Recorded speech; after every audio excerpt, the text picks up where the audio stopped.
Chester's Way by Kevin Henkes.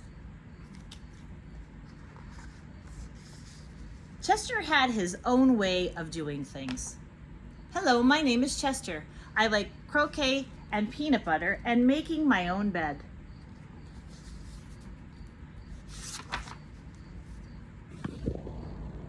He always cut his sandwiches diagonally. He always got out of bed on the same side, and he never left the house without double knotting his shoes. Chester always had the same thing for breakfast, toast with peanut butter and jam. And he always carried a miniature first aid kit in his back pocket, just in case. You definitely have a mind of your own, said Chester's mother. That's one way to put it, said Chester's father. Chester's best friend Wilson was exactly the same way. That's why they were best friends. Chester wouldn't play baseball unless Wilson played, and they never swung at the first pitch or slid head first. Wilson wouldn't ride his bike unless Chester wanted to, and they always used hand signals.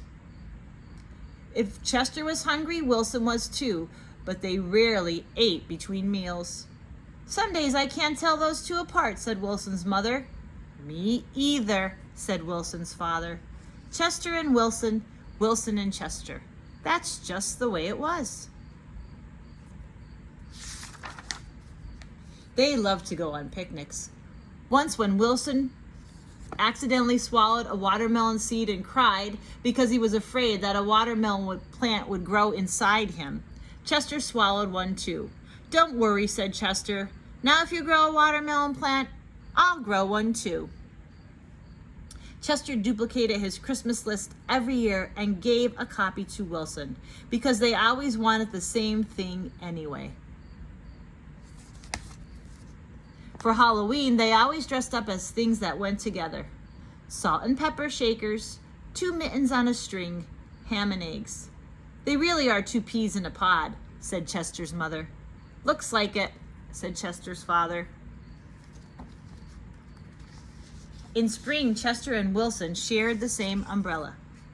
In winter, they never threw snowballs at each other. In fall, they raked leaves together. And in summer, they reminded each other to wear sunscreen so they wouldn't burn.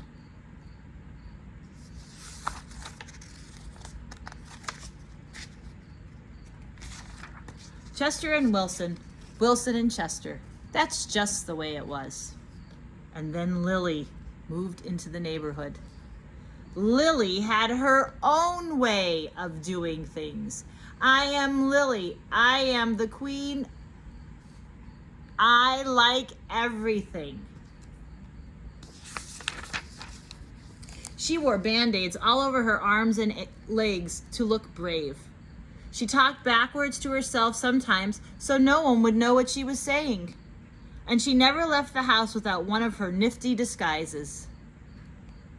Lily waved at all the cars that passed by, even if she didn't know who was in them. And she always carried a loaded squirt gun in her back pocket, just in case. She definitely has a mind of her own, said Chester. That's one way to put it, said Wilson. When Lily asked Chester and Wilson to play, they said they were busy. When she called them up on the phone, they disguised their voices and said they weren't home. If Lily was walking on one side of the street, Chester and Wilson crossed to the other and hid. She's something else, said Chester. Looks like it, said Wilson. One day, while Chester and Wilson were practicing their hand signals, some other boys rode by, popping wheelies. They circled Chester and Wilson and yelled personal comments. Chester and Wilson didn't know what to do. Just when they were about to give up hope, a fierce-looking cat with horrible fangs jumped out of the bushes and frightened the older boys away. Are you who I think you are? Chester asked the cat. Of course, the cat replied. Thank you, Lily, said Chester. You're welcome, Chester, said Lily. Thank you, Lily, said Wilson. You're welcome, Wilson, said Lily. I'm glad you were wearing a disguise, said Chester. And I'm glad you had your squirt gun, said Wilson. I always do, said Lily, just in case. Afterward, Chester invited Lily over for lunch. You have a Muscle Mouse cup, said Lily. Of course, said Chester. I do too. Same here, said Wilson. Chester and Wilson cut their sandwiches diagonally. Lily asked Chester's mother if she had cookie cutters, and she made stars and flowers and bells. That's neat, said Chester. Wow, said Wilson. That night, Lily invited Chester and Wilson to sleep over. You have a nightlight, said Chester. Of course, said Lily. I do too, said Chester. Same here, said Wilson. Chester and Wilson wanted toast with jam and peanut butter for breakfast the next morning. Boring, said Lily. Try this instead. This is good, Chester. Wow, said Wilson. Someday I can't tell those three apart, said Lily's mother. Me either, said Lily's father. Chester and Wilson and Lily, Lily and Wilson and Chester. That's the way it was. For Halloween, they dressed as three blind mice.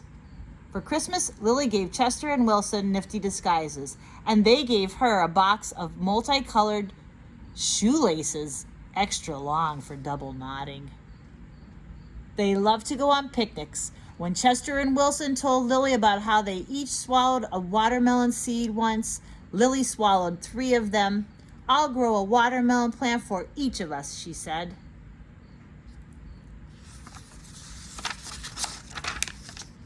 In spring, Chester and Wilson and Lily shared the same umbrella. In winter, they never threw snowballs at each other. In fall, they raked leaves together. And in summer, they reminded each other to wear sunscreen so they wouldn't burn. Chester and Wilson and Lily. Lily, Wilson, and Chester. That's the way it was. And then Victor moved into the neighborhood.